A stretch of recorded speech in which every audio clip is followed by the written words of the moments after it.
Hi, grade 5-6s. I'm back again with another chapter, chapter 7 of We All Fall Down by Eric Walters. So I'm going to open up and start reading. Chapter 7. Will, what's wrong? My father asked. I backed away from the windows. I didn't want to look down. I didn't want to see what I knew I had just seen, what had just happened. Will, are you okay? I numbly nodded my head. They, out the tower. 2 people. I couldn't get myself to finish the sentence. I felt like I was going to be sick. I had just seen them for a split second, and thank goodness they were too far away for me to see their faces. But I knew it was a man and a woman, and they were holding hands. My father got up from his desk and reached over and put his hands on my shoulders. What did you see? He asked. Two people. They jumped from the building. My father shook his head. Those poor souls. But why would they do that? They must have been trapped by the fire and they saw no other way out. Maybe it wasn't even deliberate. Maybe they just fell. I'm just so sorry that you had to see that. So sorry that you had to be here instead of safe at school. Safe at school? Aren't we safe here? Of course we are, he said, sounding reassuring. I just meant safe from what you had witnessed. We have to leave now. Susie popped her head into the doorway. Everybody is gone. Even Phil? Even Phil. I chased him out personally. None of the traders were too happy, though. Well, if they're not on the phone working a deal, I guess they're not making money. I bet most of them will be on their cell phones talking business before they even hit the base of the building, my dad said. Now I need you and Will to leave. Well, what about you? Susie asked. Yeah, I wanted an answer to that myself. I'm going to be a while still. I have to go to the other offices on the floor to make sure that they all leave as well. Why do you have to do that? I asked. Well, I'm the fire warden for this entire floor. I'm responsible for the safety of everybody here. There was that word again, safe. Each time he said it, I felt less safe and more concerned. I want you to go down, he said. I'd rather that you just get out of the building. And I'd rather stay with you unless you think it isn't safe in the building. And if you think that, then you should be coming with us right now. It is safe. I'm just being cautious. Fine. You can stay with me, and I guess we'll hurry. He turned to Susie. We'll walk you to the stairwell, and then you can head down, and we'll quickly go to the other offices. You sure you don't want my help? Susie asked. The best way that you can help me is to go home and start connecting with the London office. You live closer, so you'll be able to make contact before I can. Let them know that I'll be online by 11. Work. Again with work. I was willing to bet that he was beyond his cell phone and taking care of business before we even hit the train home. We walked back out of the main office. It was empty and eerie. The bank of televisions had been turned off. The computer screens were blank. But the telephones never stopped ringing. We walked to the stairwell where we would be coming in the morning.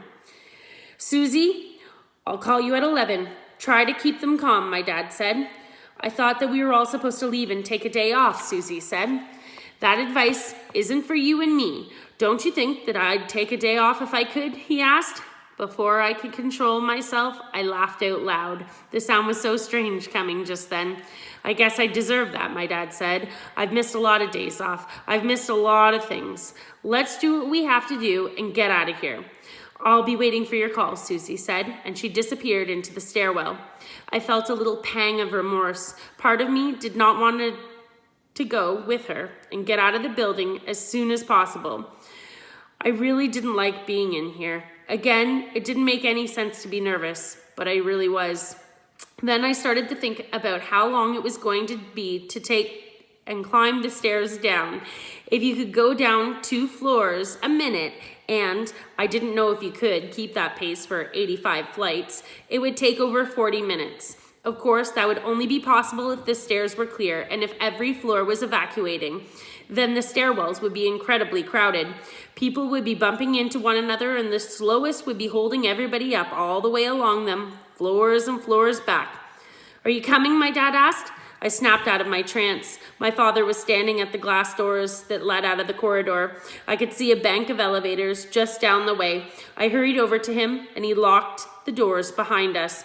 Some people try to take advantage of situations like this. They loot or rob, he said, as he gave the doors a shake to make sure that they were locked.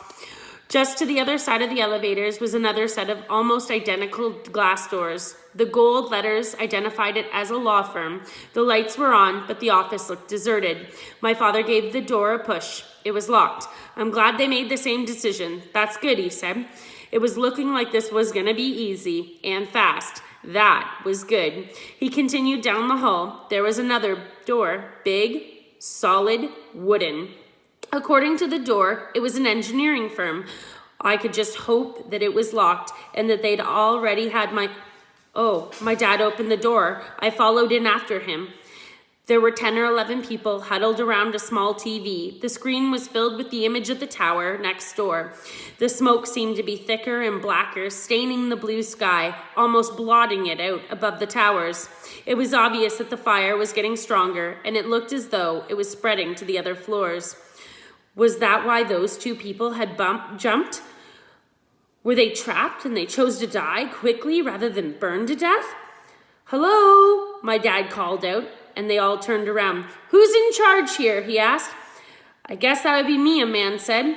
He was wearing a suit, but he was so young, maybe in his 20s, that he looked as though he had borrowed the clothes from his own father.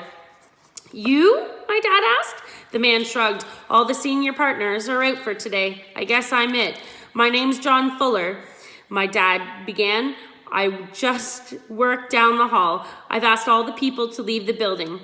We're talking about that, the guy said. It's not like we're doing any work here. It's just that I'm the only janitor and I don't really have the authority to close down the office. I don't want to get into trouble.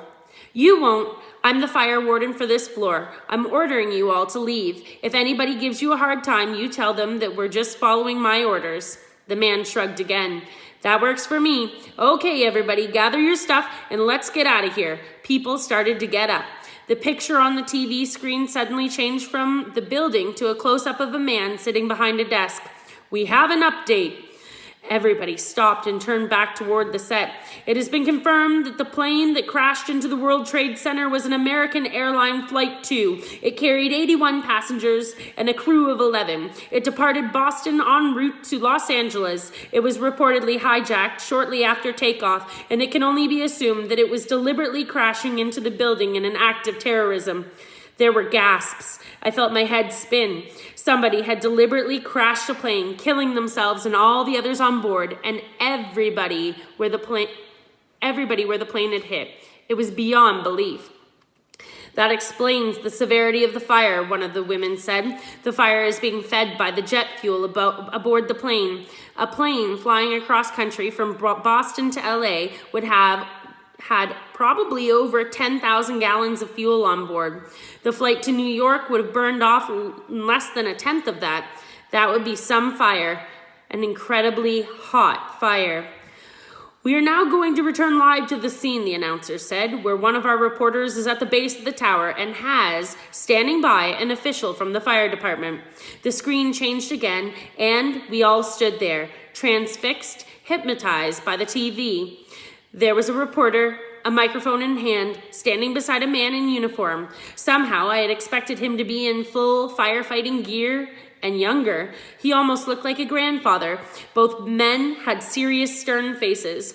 I want to start off by saying that we have had to relocate our remote way from the plaza below the tower due to the debris that's falling. It was no longer safe to remain at that location. With me is Captain Raymond of the New York Fire Department. Captain, can you give us an update? Certainly. We are in the process of evacuating the building. It is being done in a very orderly manner. And what can you tell us about the fire? Are your men having success in battling the blaze?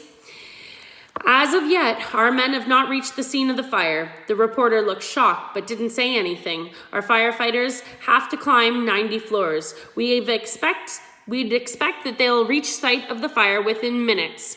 That made me think about what my mother had said about there being no such thing as a fat, unfit fireman. That would have been hard workout. Even worse, carrying a firefighter gear. James's father was based in Manhattan. Would he be one of the guys racing up 90 floors to help? Do you have any word on the casualties? The reporter asked. We have no official word about deaths or injuries in the building. Can we assume that there were deaths? The reporter asked. I don't want to make too many comments based on speculation at this time, but I can imagine that if there weren't some deaths on the floor where the plane had hit, then it would be a miracle. And what about the people in the floors above the fire? Were they able to be evacuated? Again, I have no information at this time. I just want you to know that everything that can possibly be done is being done. I'm sure it is, the reporter said. Thank you for your time, Captain. And now, back to the anchor desk. My father walked over and turned off the TV to break the trance. It's time to stop watching and start leaving. Please, all of you, use the stairwell to evacuate. Stairwells? A woman asked. There's no guarantee that they won't turn off the power to the building, my dad said, and anybody in the elevator could be stranded. Take the stairs and take your time. I just wish that I'd worn my hiking boots instead of my high heels today, a woman said, pointing down at her very high stiletto heels. Take the shoes off and go barefoot, another woman suggested. As they all started to scramble away, my father led me out of their office and back into the corridor. One more to go. At the end of the hall was another office with big glass doors. This one's another trading company, my dad said, kind of like ours. As we got closer, I could see that there were still people inside. We walked in and there were dozens of them, all at their desks, working at computer terminals or talking on the phone. It was strange. Nobody looked up as we entered. They all seemed to be working away, oblivious not only to us, but what was happening in the tower next door. Excuse me, my father called out loudly. I need to speak to whoever's in charge. Well, I guess that would be me, a man said, and he was standing beside a woman working at her desk. He was an older, gray, thinning hair, dark suit, and judging from his expression, he wasn't a happy or friendly character. Hello, I'm John Fuller from down the hall, my dad said, and I'm not sure if you and your staff are aware what has been a terrible... Of course we're aware that there was a plane that crashed into the North Tower, the man snapped, cutting off my father. Sorry, I just thought that since you were all still working that somehow you weren't... Can you tell me how us gawking out the window or watching TV could have any benefit to what is happening over there? The man demanded gruffly. I agree that neither would help. I'm here because your staff needs to evacuate. Evacuate? For what purpose? I'm sure you're aware that the other building was struck, not ours. Evacuating this building would have no benefit. In fact, it might even be harmful for those in the other tower. Well, what do you mean? My dad asked. He now sounded annoyed too. Sending everybody out of this building, flooding into the streets and subways, might slow down the evacuation from the North Tower, the place where people really do need to leave. I could see that everybody in the office had stopped working and were now witnessing the exchange between my dad and this man. I can understand your position, but I disagree with it. The subways and streets can easily handle both buildings emptying, as they do each weekday at around 5 o'clock. You and your staff need to leave. The only one who's leaving is you. Get out so my staff can get back to work, he barked. I will be leaving, my dad said. I turned to him in surprise. I hadn't expected him to say that or give up so easily. Right after you and all of your staff leave, my dad continued. I am the fire warden for this floor and I am ordering you to evacuate. The man laughed. I don't care what you are. There's only one person who gives orders in this office and you're looking at him. And now I'm ordering you to get out of here and leave me and my employees to get back to work. My dad had opened his mouth to speak when the lights suddenly started to flash and there was a loud beep, beep, beep that came from the overhead speakers. Your attention, please, came a man's voice. Building 2 is secure. There is no need, I repeat, no need to evacuate Building 2. The man in charge of this office made a scoffing sound and shot my father a look of disdain. If you're in the midst of an evacuation, you may return to your office using the re-entry doors on the re-entry floors and the elevators to return to your floor. Again, Building 2 is secure. He went on to repeat what he'd already said. My father looked embarrassed. He wasn't used to being wrong, or at least having it pointed out in such a public way. He turned and left the office, and I rushed after him. Are we still going to leave? I asked as I caught up with him. He nodded his head. We're going to leave. I just hope that none of my staff responds to that message. I don't care what anybody else says or thinks that we should do. Our office is closed for the day. That was more like him, stubborn and clinging to his views, even when it's wrong. Whether this building is secure or not, we all need to go. It isn't right to work while this tragedy is going on outside our building. We will be evacuating the building. That worked for me. I wanted to get out of here as soon as possible anyways. Suddenly, the entire building shook, and I staggered to the side, tumbling into the wall.